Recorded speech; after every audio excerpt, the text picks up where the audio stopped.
खूबसूरत लड़की रहती थी। उस लड़की का नाम सुमिता था। वो गांव में सबसे सुंदर लड़की थी। सब उसकी मुस्कुराहट की बहुत तारीफ करते थे। जो कोई भी उसे देखता था तो देखता ही रहता था। लेकिन सुमिता बाहर से तो सुंदर थी, पर अंदर से बहुत बुरी। उसे अपनी सुंदरता पर बहुत घमंड था। वो सारी गांव की लड़कियों को चिढ़ाती थी क्योंकि वो उन सबसे ज्यादा सुंदर थी। एक दिन सुमिता अपनी मम्मी के साथ अपनी चाची के घर गई, जो उसके घर की 2 गली छोड़कर था। अरे देवरानी जी, सुमिता आओ अंदर, मैं तुम्हारा ही इंतजार कर रही थी।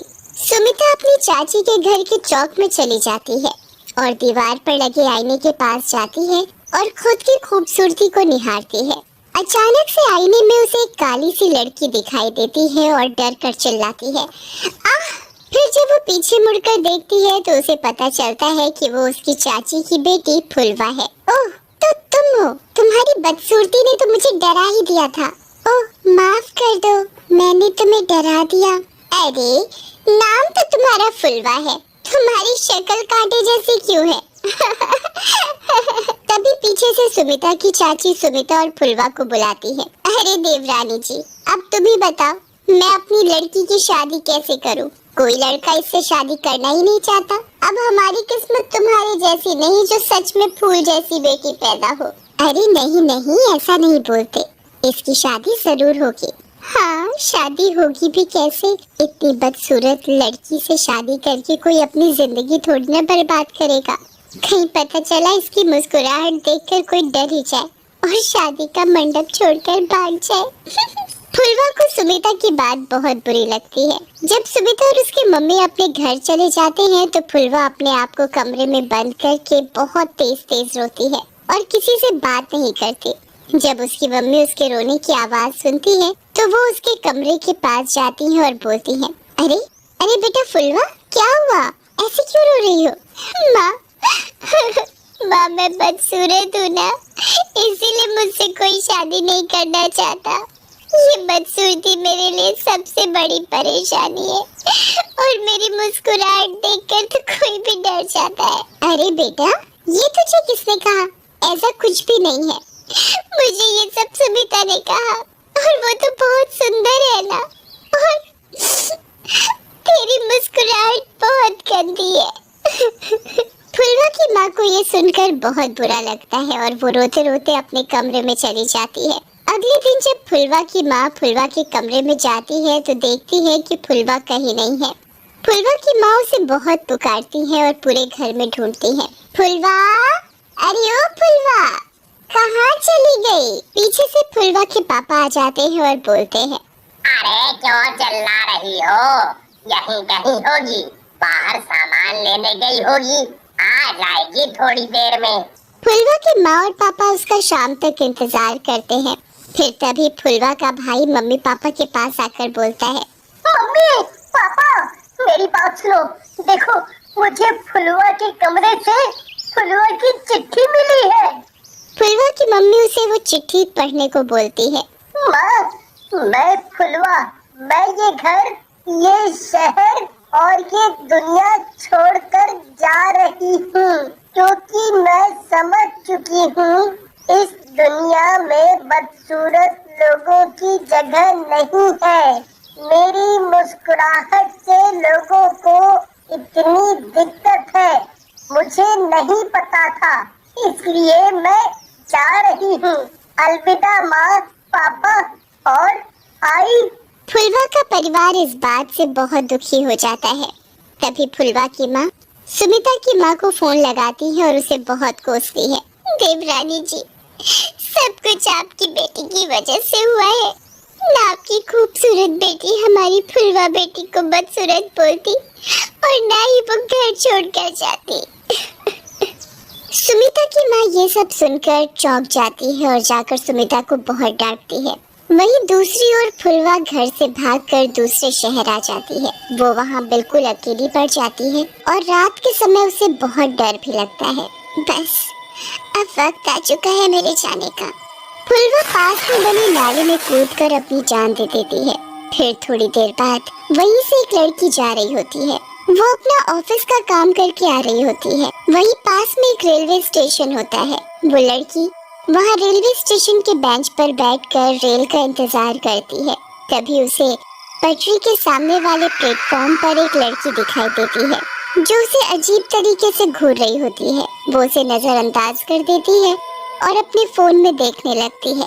वो एक बार फिर वहाँ देखती है पर लड़की दिखाई नहीं देती और जब वो अपने दाईं तरफ देखती है तो थोड़ी दूर पर वो लड़की खड़ी होती है और उसे घूर रही होती है। वो फिर उसे नजरअंदाज कर देती है और फोन में देखने लगती है।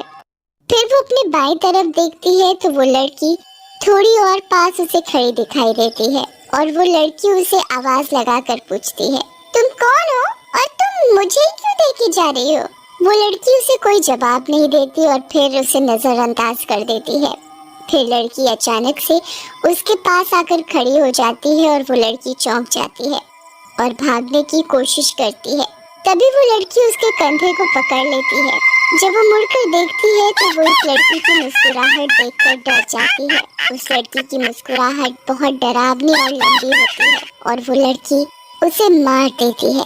फिर वो उस लड़की के शरीर में घुस जाती है जो पूरा खून से लिपटा होता है। वो डरावनी लड़की फुलवा की आत्मा होती है जिसे खूबसूरत लड़कियों से सख्त नफरत होती है। एक बार वो चुड़ैल रात को जब किसी लड़की को मारने के लिए ढूंढती है तभी उसे एक लड़का देख लेता है जो दिमाग से थोड़ा पागल होता है पर सबके सामने साधारण तरीके से व्यवहार करता है। जब वो उस चुड़ैल को देख लेता है तो उसे उस चुड़ैल से प्यार हो जाता है। वाह, कितनी सुंदर चुड़ैल है। पूरा शरीर खून से लिपटा हुआ, लाल लाल आंखें, पहले पहले बाल, बड़े बड़े नाखून। मैं तो इसी से शादी करूंगा। लड़का अपनी जान की परवाह ना करते हुए उसके पीछे जाता है। तभी चुड़ैल को पता चलता है कि कोई उसका पीछा कर रहा है और वो पीछे मुड़कर देखती है। तभी वो लड़का छुप जाता है और चुड़ैल को लगता है कि ये उसका वहम था। फिर वो आगे बढ़ जाती है। फिर वो लड़का उसका पीछा करता है और चुड़ैल को बुलाता है। सुनो, जरा मेरी बात तो सुनो, मुझे तुमसे कुछ कहना है। जब चुड़ैल ये शर्माती हुई आवाज सुनती है और वो भी किसी लड़के की, तो वो रुक जाती है और पीछे मुड़कर उस लड़के के पास जाती है।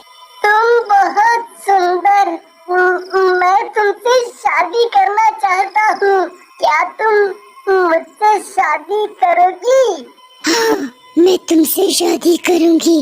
लड़का चुड़ैल को अपने घर ले जाता है। लड़का घर में अकेला रहता है। चुड़ैल उसके साथ रहकर बहुत खुश हो जाती है पर उसकी भूख तो किसी लड़की को मारकर ही मिटती है और उसे डर लगता है कि अगर किसी लड़की को मारकर वो उनके शरीर में घुस गई तो वो पागल लड़का मुझे पहचानेगा कैसे। जब वो पागल लड़का गहरी नींद में सो जाता है तभी मौका देखकर चुड़ैल अपनी भूख मिटाने के लिए फिर रात को लड़कियों को मारने चली जाती है। चुड़ैल सोचती है, क्यों न मैं लड़की को मारकर उसके शरीर में ना घुसूं, इसे ही खुला छोड़ दूं, फिर किसी को पता भी नहीं चलेगा इसके बारे में। वो चुड़ैल ऐसे ही रात को लड़कियों को मारकर उनका शरीर छोड़ देती है। ये सब एक हफ्ते तक चलता।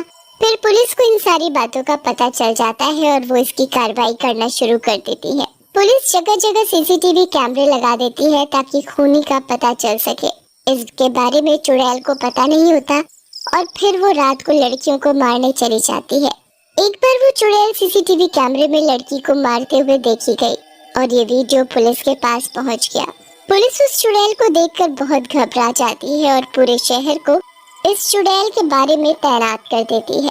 ये खबर उस पागल लड़के के पास भी पहुंच जाती है पर क्योंकि वो पागल होता है उसे कोई फर्क नहीं पड़ता है और सब पहले जैसा ही चलने देता है।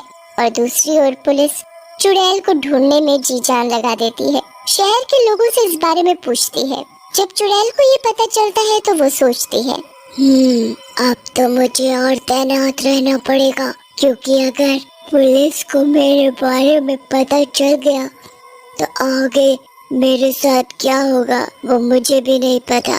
चुड़ैल इससे बहुत सावधानी से शिकार करती है और लड़कियों का चुड़ैल की बात की वजह से भी बाहर निकलना बंद हो जाता है, जिसकी वजह से चुड़ैल किसी का शिकार नहीं कर पाती और उसकी भूख और बढ़ती रहती है। जब पुलिस ये बात समझ जाती है तो वो किसी उपाय को सोचने लगती है ताकि वो चुड़ैल को हमेशा हमेशा के लिए खत्म कर सके।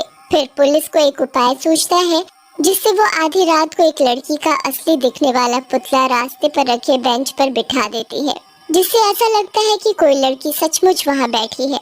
फिर पुलिस वहाँ पास में छुपकर नजर रख रही होती है। उनके हाथों में बंदूक भी होती है। जब चुड़ैल थोड़ी देर बाद वहाँ आ जाती है तो उसे लगता है कि वहाँ कोई लड़की बैठी हुई है और वो वहाँ उसे मारने के लिए चली जाती है। जैसे ही चुड़ैल उस लड़की को मारने पहुँचती है, पुलिस अपनी बंदूक से उस पर वार कर देती है।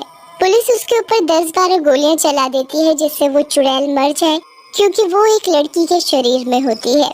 पर पुलिस सिर्फ लड़की के पहने हुए शरीर को मार पाती है, चुड़ैल को नहीं। चुड़ैल फिर भी जिंदा रहती है। फिर उन पुलिस वालों में से एक पुलिस वाला माचिस से आग लगाकर चुड़ैल के ऊपर छोड़ देता है, जिससे चुड़ैल हमेशा के लिए मर जाती है। जब उन पुलिस वालों को उस पागल लड़के के बारे में पता चलता है तो वो उसे पागल खाने